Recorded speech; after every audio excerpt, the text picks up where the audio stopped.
I'm Sarah from The Upcoming. And maybe for people who haven't had the pleasure of already watching Colin from Accounts, you can just give us a brief intro. What can they expect when they watch it?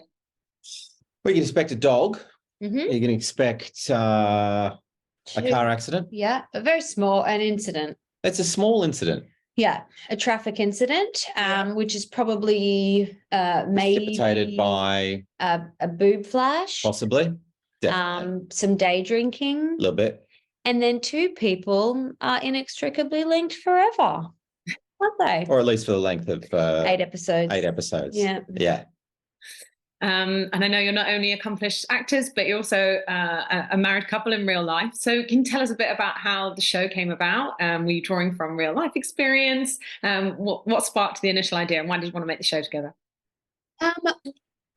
Well, it's like we never decided to make a show together. Nobody was. Yeah. Isn't that funny? Yeah. We talked about this idea, and then Harry sort of took it. Well, just what she had time on her hands, and we were in LA at the time. I was working, and Harry went to this this sort of hot desk place. These people had this kind of work area. It's called Australians in Film, and it's like in LA you can rent a little desk for a week or something, and they're so helpful to people who are just trying to, engage with some new material or meet people. And I was there with another guy, and I wrote their first episode there in a week, and I'd never written anything before. Nothing. So I kind of sheepishly printed it out and gave it to Paddy that weekend, and he was like, this is not bad.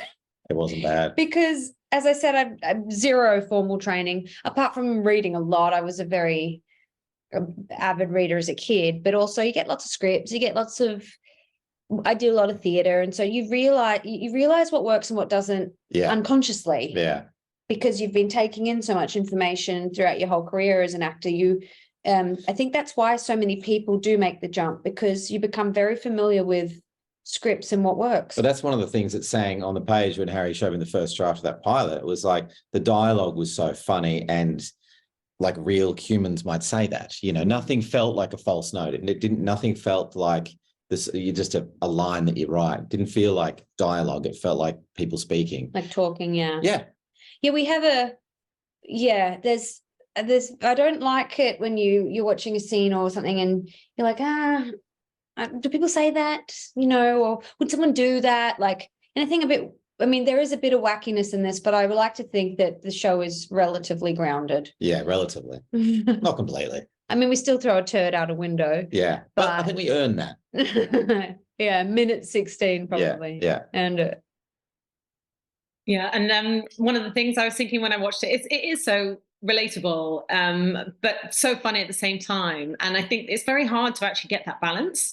And so when you say you've been, reading a lot of scripts, were there any other sitcoms that you watched growing up, or that you might have been influenced by, kind of in the rhythm and the look and feel of the show?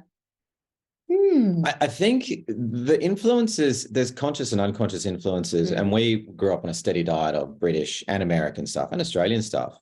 And so it all goes in, and I think I would feel a bit remiss of like naming any one particular thing because it all goes in there. But I know for us, it was like the stuff that made us laugh. Mm-hmm. Like our favorite show in the world is The Office, the UK Office. Like you can't really see any of that in Colin from Accounts, except maybe there's that one bit where Gordon's sitting by himself at the start of her party in Ep 7 and he's just so lonely and awkward. That awkwardness I would have sat in for like a whole nother minute, but the editor was like, we've got to keep it moving. But that kind of delicious, horrid stench of a moment is that feels very kind of Gervais world. Yeah. There's also, there's also stuff like, we had like in the first couple of episodes, there's a boob flash, there's peeing in some drawers, there's a poo out a window, and then we start bringing some heart stuff, and then we start doing some set pieces, and no material was kind of out of bounds for us. And we even, there was some dramas that we watched. I think Normal People is one of our reference points. Yeah, Normal People, it's completely tonally different. But my favorite thing about that show, it was similar in the book, but the show really drew it out, which is these two people just couldn't stop getting in their own way. It's like, you love each other, be together. Why are you so annoying? Yeah. And I loved the idea of trying to put that into a comedic space. So like I mentioned Ep7 again, he was just being really grumpy with all her friends, and I was being a little bit of a brat because he was embarrassing me a bit, you know. So you want them to be together, but it's there's lots of, you know, when you're becoming vulnerable to somebody else, when you're opening yourself up, you can jump in your own way, you know. Yeah, a lot of blockages. It's not smooth. Convince yourself that you're getting the ick too. That's a big one that I wanted to put in a lot. Like I just noticed, I mean, I feel like any serious relationship I had, there was always like the 2-month mark. I was like, oh, no, this isn't, you know, you can just make up a reason in your head and then you've stuffed it, you know? So it sounds stupid, but Normal People was a reference. I mean, also we just loved Catastrophe. Yeah. That was a really good relation. That's a relationship comedy. Yeah. You barely see the kid, you know, the kid that brought them together, they then just turn into like a stuffed thing and a bouncer in the corner.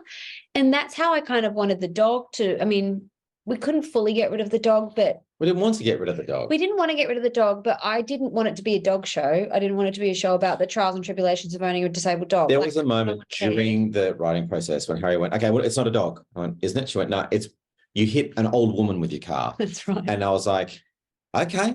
And then for 2 days, we were trying to write to that. And then we went, actually, maybe it's the dog. And bless our production company, we called them, we're like, hey, Ian and Rob, stay with us. Yeah. It's not a dog, it's an old woman, because an old woman with dementia.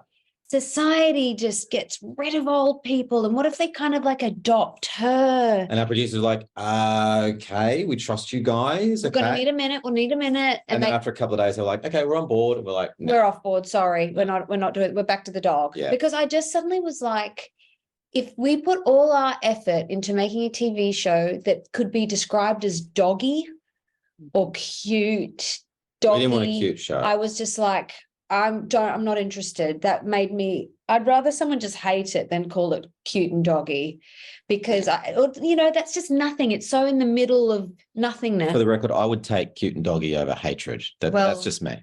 Well, therein lies our creative tension. Therein.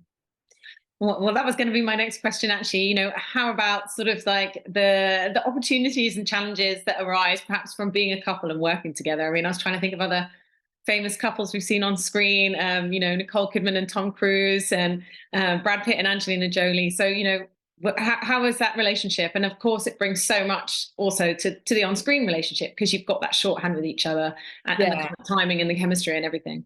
I think if we could end up like those couples you've mentioned, that would be a great success. I think it's like, it's not the first time that someone's referred to us as Brad and Angela. Oh, God, I'm sick of the comparison. Me too, to be honest. It's boring. It feels like, I mean, come on. Do you know what's interesting is someone said to us recently that we might be the only couple who've written and produced and acted in a TV show, because you've got all those other ones, but they didn't write it. And so that felt like, wait a second, we've done something completely out of the box here. Yeah. Because you've also got, you know, Sharon Horgan and Rob Delaney, but they're not married. But it's so weird. But it's so weird because as writing partners, it's a relationship. It is a sort of marriage with its own kind of issues and joys and pitfalls and stuff. And so we've had to negotiate those two things because we are married as well. But we have sort of kept it those two relationships have been obviously the same, but there's a different mode we're in when we're working together. And it's hard because if I bring in whingy wife into your words, they are. I'm glad we got it on. If I kind of feel that, I don't want to do anything today, like a whingy wife. Well, you know what I mean. I shouldn't say whingy wife. Like, well, you did. Shut up. Your words. Let me finish. Let's go on. Stop it.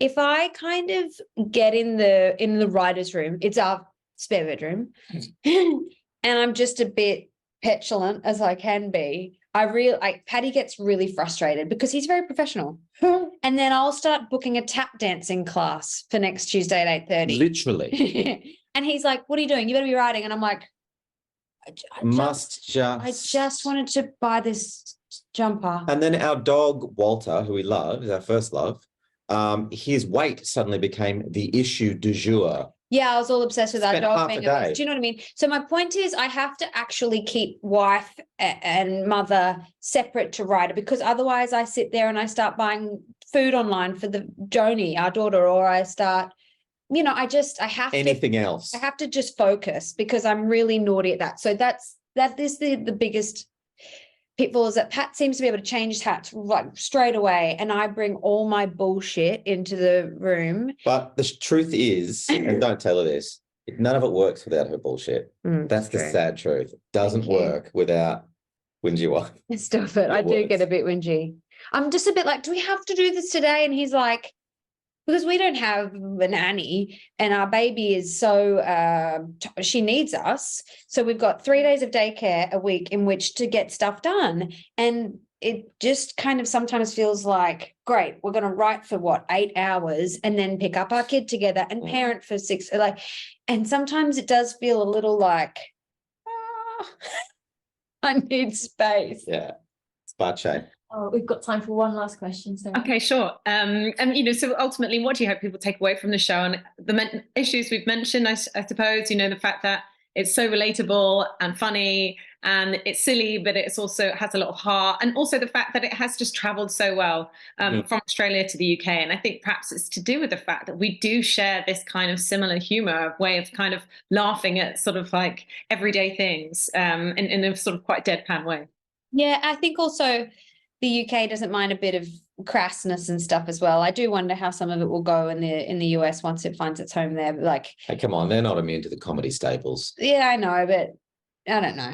We just want people to feel joy. We want to make people's, as plain basic as it sounds, we want to make people's days a bit better. Yeah. Because that's what comedy does at its best. You go, oh, it's actually not that bad, is it? Or it's terrible and good.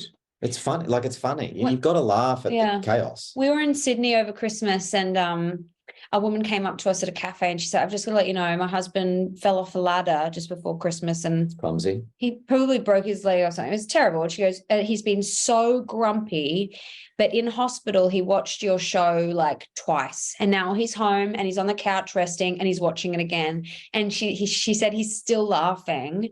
And I thought, we've made that's the best. As a man who's fallen off a ladder at Christmas time feel better. Yeah. And that is just everything. That's everything, because you need stuff like that.